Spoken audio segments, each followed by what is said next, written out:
એક વખત એવું બન્યું કે મહંત સ્વામી મહારાજ પોતે વિનુ ભગત તરીકે અહીંયા સારંગપુર હતા અને બ્રહ્મ સ્વરૂપ યોગીજી મહારાજ પણ સારંગપુર વિરાજમાન હતા. હવે જે સારંગપુરમાં યોગી બાપાનો પ્રાસાદિક જે કક્ષ છે ત્યાં પોતે મચ્છરદાનીમાં પોતે આરામ કરતા હતા યોગી બાપા, અને બાજુમાં જ એમને યોગી બાપાએ આજ્ઞા કરેલી કે વિનુ ભગત તમારે અહીંયા પથારી કરીને સૂઈ જવાનું.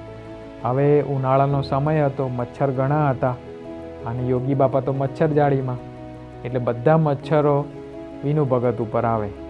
એટલે પછી થોડો બફારો થતો હતો અને મચ્છરનો પ્રશ્ન હતો, એટલે તરત જ વિનુ ભગત પોતે પથારી લઈને બહાર જે જૂનો સભા મંડપ છે ત્યાં પોતે આવી ગયા.